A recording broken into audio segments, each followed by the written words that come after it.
The stars burned brightly across the void, but the galaxy's peace had long been shattered.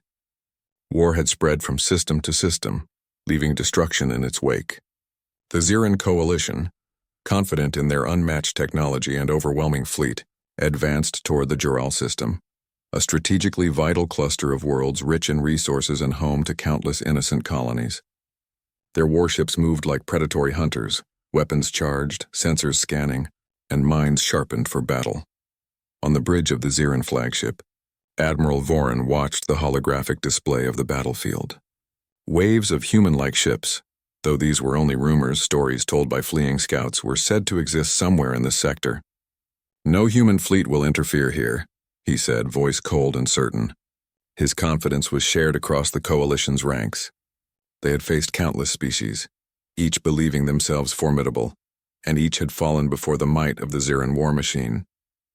Humans, according to intercepted communications, were primitive and insignificant. The battle began with the efficiency of a well-rehearsed dance. Xeran destroyers carved through the outer defense satellites of the Jural system, and bombers struck colonies, flattening installations in precise waves. The human colonies had no chance, at least the coalition thought so. Then the sensors blinked. Something strange appeared, a ship. No, not a ship, nothing. It was as if the void itself had birthed it. The readings were odd. No energy signature, no heat, no movement pattern. It simply appeared, floating silently amidst the chaos, decloaking slowly with a shimmer of light that reflected against nearby asteroids. On the bridge, confusion spread. "Admiral, what is that?" asked Lieutenant Kron, pointing at the central display. Vorin leaned closer, narrowing his eyes. "Impossible," he muttered. "All cloaking tech is visible to our sensors. This thing," his voice faltered. "It's human. It has to be." The humans had always been dismissed as backward, weak, and uncoordinated. Yet here they were, a single massive warship appearing without warning, poised between the Xeran fleet and the Jural colonies. Its hull was unlike anything the Coalition had seen. Angular, practical, functional, yet beautiful in a way that screamed efficiency. No excessive ornamentation, no wasted energy. It was as if the ship had been built to survive anything, adapt to anything, and fight anything. Then it moved. And the battle changed forever. Energy beams struck the nearest destroyers, not in a wild flurry, but with precision and control. Shields flared and collapsed under the unexpected power, leaving the Xeran vessels vulnerable. Missiles were intercepted before they could detonate, their explosions harmlessly vaporized mid-space. The humans were calm, measured, almost serene. On board the human ship, Commander Elena Riker watched the displays with quiet determination. "Target the command frigate," she ordered. Her voice carried authority without arrogance. "We strike hard, but we strike smart. Protect the colonies. Avoid unnecessary damage."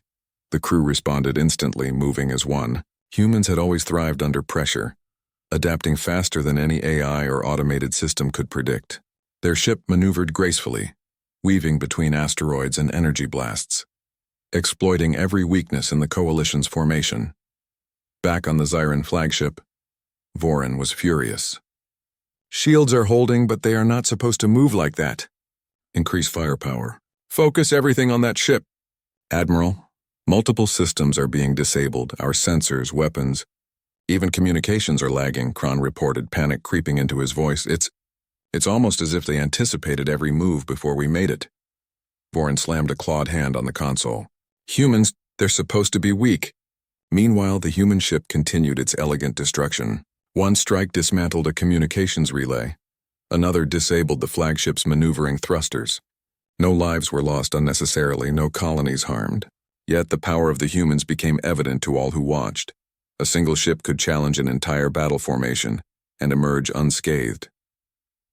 Reports began to spread through the Coalition. Fleets in nearby systems intercepted the chaos. "It's only one human vessel," one commander said nervously, "but it moves like hundreds." Humans, though underestimated, had a history of thriving in impossible situations. This was not luck.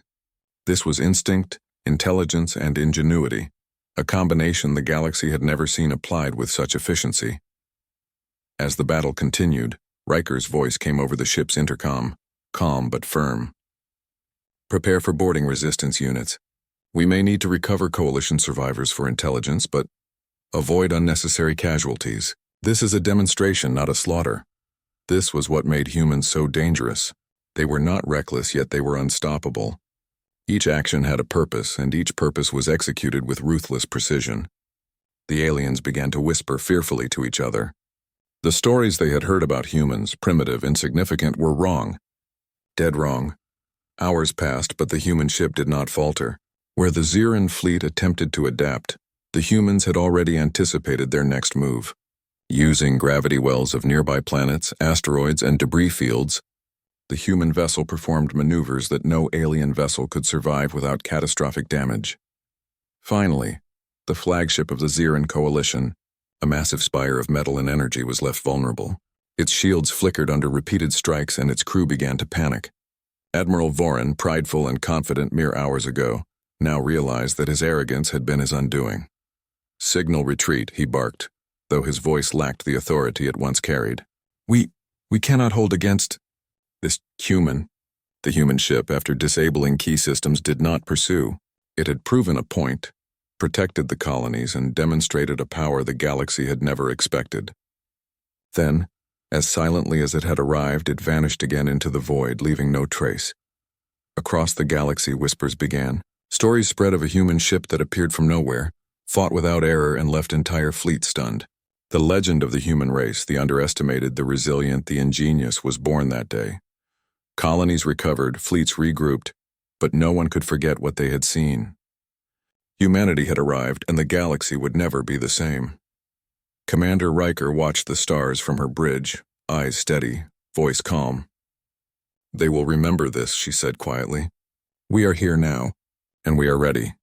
Somewhere in the galaxy, an alien fleet reported their losses, faces pale with fear and confusion. They are not like anyone we've faced," one said. Another whispered, "The humans. We underestimated them. We will not survive next time." The galaxy had not forgotten the name whispered across star systems. Humans. One ship had arrived, struck with precision, and vanished.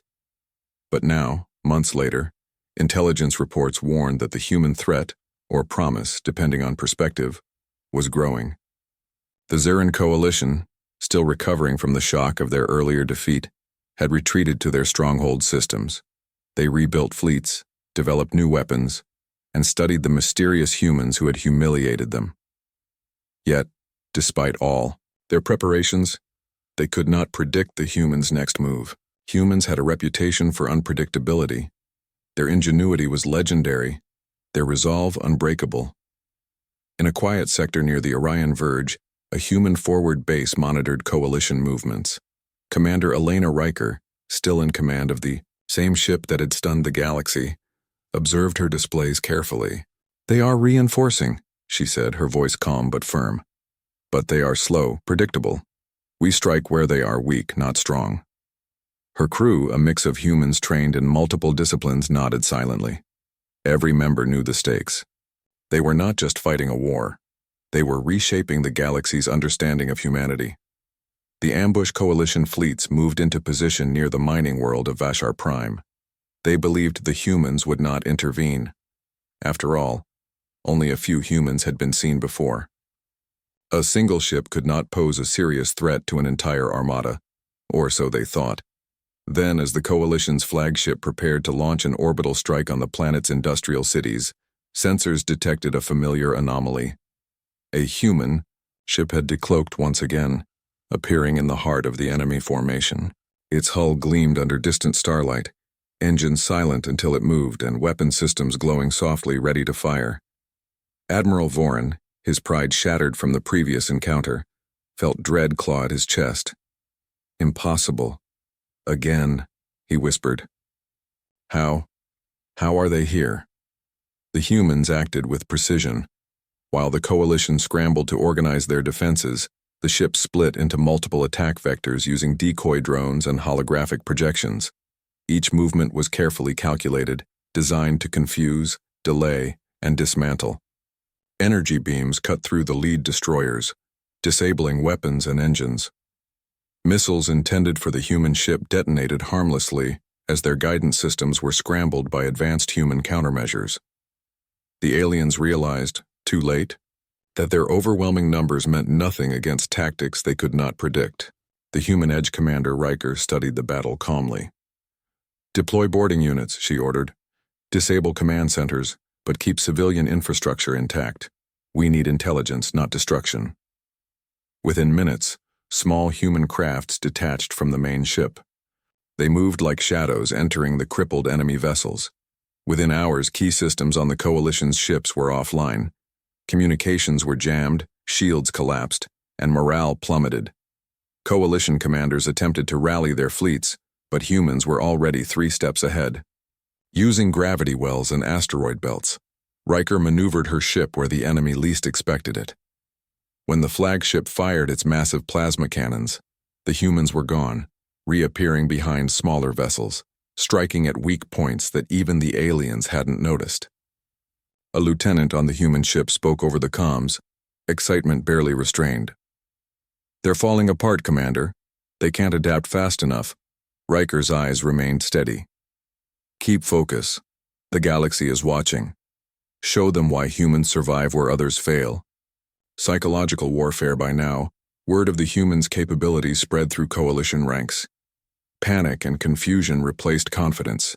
Sailors whispered about impossible maneuvers, about a species that seemed to predict every move. On one fleet command bridge, a young officer trembled. "Admiral, they are everywhere and nowhere. They are humans." "Yes," the Admiral admitted, voice tight. "And we have underestimated them. We cannot survive them like this. We must retreat, or risk total annihilation." Meanwhile, the human ship did not pursue fleeing fleets unnecessarily. Instead, Riker directed her forces to protect planetary populations and secure critical systems. She demonstrated that humanity's strength was not only in combat, but in strategy, foresight, and morality. Humans fought to survive, to defend, and to protect, never recklessly, but always decisively. Coalition soldiers began to surrender in small numbers, unwilling to face a species so unpredictable, so clever, and so determined. Their leaders struggled to maintain order, but panic spread faster than any human attack. The decisive strike. The climax came near the gas giant Author 9. Coalition forces attempted a final stand, concentrating every ship and weapon they had left. They believed sheer firepower would overwhelm the humans, but humans had already prepared. Using the gas giant's atmosphere and electromagnetic storms, Riker's ship executed a series of maneuvers the aliens had never encountered. Plasma cannons were redirected, shields disrupted, and targeting systems scrambled. Coalition ships began to collide, misfire, and drift helplessly in the void. In one final calculated strike, Riker's ship disabled the flagship's primary reactor, rendering it dead in space. Explosions tore through the armada as remaining vessels attempted to flee. Humans did not destroy indiscriminately.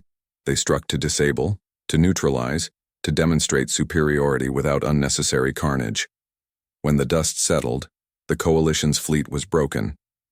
Entire systems were liberated from immediate threat. Colonies celebrated, civilians cheered, and reports of human capability spread like wildfire. Across the galaxy, species who had once dismissed humanity as weak now trembled at the thought of underestimating them. The human message. After the battle, Riker transmitted a simple message across Coalition channels. "We came to protect the innocent. We came to demonstrate that humanity survives. Consider this a warning. Underestimate us no more. The galaxy will know our name, and it will remember it. No threats, no arrogance, just clear, unwavering truth." The message resonated across the stars, a testament to humans' intelligence, morality, and unstoppable resolve. In the aftermath, humans began assisting colonies previously under occupation, restoring systems, rebuilding infrastructure, and rescuing survivors. Their presence became a symbol of hope, courage, and ingenuity. Even the most advanced species began to study humans, attempting to understand how one ship, or one species, could change the balance of power in the galaxy. The answer was simple. Humans were adaptable, intelligent, and relentless. They survived where others failed, and they thrived when the odds were impossible. The legacy begins as Riker's ship vanished into the void once more. Whispers began to spread. They are unstoppable. They are unpredictable. They are humans. Across distant star systems, fleets began to rethink strategy. Alliances shifted and civilizations reconsidered their arrogance. Humanity was no longer a minor species in the galactic hierarchy. They were a force, a symbol, and a legend. Commander Riker, standing on the bridge, gazed at the stars. "We are here," she said softly, "and this is only the beginning." Somewhere, far beyond known space, other humans prepared to join the fight, inspired by the same courage and resolve that had defined the first encounter. The galaxy had been stunned by one ship. Soon it would understand the true extent of humanity's reach.